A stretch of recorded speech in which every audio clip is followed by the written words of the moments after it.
क्या आपको पता है हिमावारी का कनेक्शन अठोत्सुकी के साथ है? कैसे? ये जानने के लिए वीडियो को एंड तक जरूर देखना। अगर आपने बोरुटो का चैप्टर 77 पढ़ा है तो उसमें हमने देखा था कि डायमंड का फर्स्ट इंटरेक्शन होता है हिमावारी के साथ। हिमावारी को देखकर डायमंड की लिटरली फट चुकी होती है। होता यूँ है कि डायमंड हिमावारी के अंदर एक स्ट्रॉन्ग पावर को सेंस करता है जो उसने आज तक कभी किसी के अंदर सेंस नहीं किए। हमें पता है डायमंड कितना पावरफुल है। उसने खुद बोला था इस कोनोहा विलेज में कोई भी मेरे से ज्यादा पावरफुल नहीं है, पर लिटरली हिमावारी को देखकर डायमंड की फट चुकी होती है।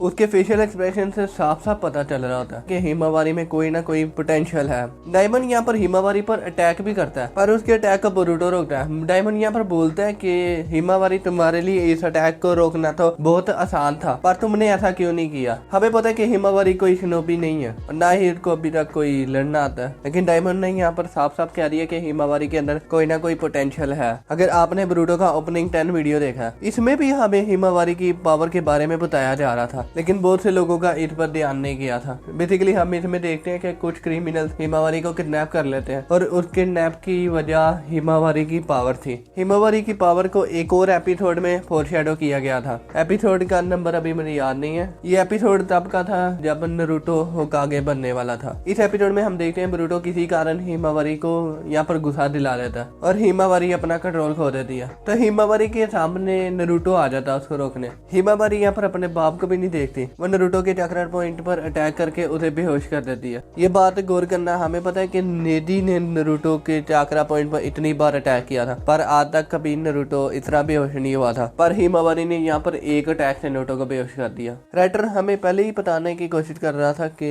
हिमावारी के अंदर कोई ना कोई पोटेंशियल है। अब क्वेश्चन ये आता है कि हिमावारी को ये पावर कैसे मिली होंगी? इसके पीछे बहुत सारे रीजन हो सकते हैं, लेकिन दो रीजन जो मुझे ऑथेंटिक लगते हैं मैं उन पर बात करना चाहता हूँ। ये रीजन सुनकर आप थोड़ा डिसअपॉइंट हो सकते हो, लेकिन यही सच है। इन रीजन से हमें आइडिया हो जाएगा या तो हिमावारी के पास ओटोत्सुकी शिबाई की पावर है या फिर ओटोत्सुकी कागुया की। पर कैसे, मैं आपको बताता हूँ। देखो नारुतो के पास किसका चक्रा था? ओटोत्सुकी हागुरोमो का। और हिनाटा के पास किसका चक्रा था? हागुरोमो के भाई ओटोत्सुकी हामुरा का। अगर नारुतो और हिनाटा के चक्रा को मिलाए तो हिमावारी के पास नारुतो और हिनाटा दोनों का चक्रा मौजूद है जो इक्वल है ओटोत्सुकी कागुया का चक्रा। अभी भी नहीं समझे तो मैं सिंपली बताता हूँ। देखो नारुतो के पास किसका चक्रा है? हागुरोमो का। और हिनाटा के पास किसका चक्रा है? हामुरा का। अगर हामुरा और हागुरोमो को मिलाए तो कागुया नहीं। लेकिन एक बात है जो इस थ्योरी के होने के चांसेस को कम कर देता है। हमें पता है कि डायमंड कितना पावरफुल है। डायमंड ने एक बार बोला था कि वो ओटोत्सुकी इशिकी से भी ज्यादा पावरफुल है, और हमें पता है कि इशिकी कागुया से ज्यादा पावरफुल है। पर इधर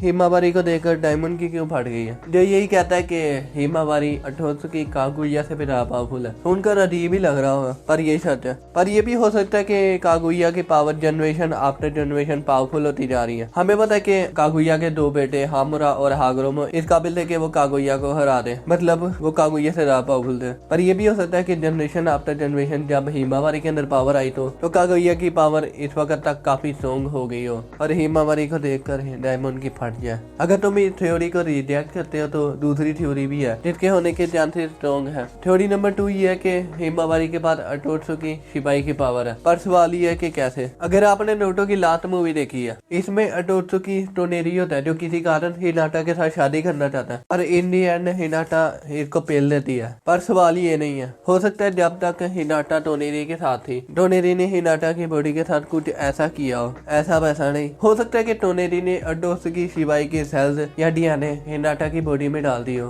पर इन दी एंड वो सेल्स और डीएनए बोरुटो के साथ साथ हिमावारी के अंदर भी ट्रांसफर हो गए हो। हमें पता है कि डायमंड और एडा भी ओटोत्सुकी शिबाई के सेल से बनी है जिन्हें अमाडो ने क्रिएट किया, और डायमंड एडा के पास ओटोत्सुकी शिबाई की 10th पावर आई है। तो इस तरह ही हिमावारी के पास ओटोत्सुकी शिबाई की 10 पावर आई हो। हमें पता है कि ओटोत्सुकी शिबाई डायमंड और एडा का बाप है। अभी हिमावारी के पास उसकी मुकम्मल पावर अवेकन नहीं हुई। हम शायद आगे आहिस्ता देखें कि हिमावारी के अंदर कोई स्ट्रॉन्ग पावर अवेकन हो जो डायमंड और एडा से भी ज्यादा पावरफुल हो। और ये भी हो सकता है कि ये थ्योरी एक डार्क थ्योरी में बदल जाए जिन्हें हिमावारी को अपनी आंखें खोनी पड़े, या फिर कुछ और भी हो सकता है। Because Momoshiki already said Boruto you will lose everything that you loved. Boruto को मैंने अभी यहाँ पर इंक्लूड नहीं किया बिकॉज वो एक अलग टॉपिक है। अगर कहोगे तो मैं बना दूंगा। आप लोगों का इन दोनों थ्योरीज के बारे में क्या कहना है? एग्री करते हो कि नहीं? अगर और कोई थ्योरीज भी है तो मुझे कमेंट में बताना, मैं आपके कमेंट जरूर पढ़ूंगा। तो आज के लिए बस इतना ही। अगर वीडियो अच्छी लगी तो लाइक करें, और अगर एनिमे से रिलेटेड कंटेंट कंटेंट देखना पसंद है तो चैनल को जरूर से सब्सक्राइब कर ले। मिलते हैं अगली वीडियो में, तब तक के लिए टेक केयर, बाय बाय।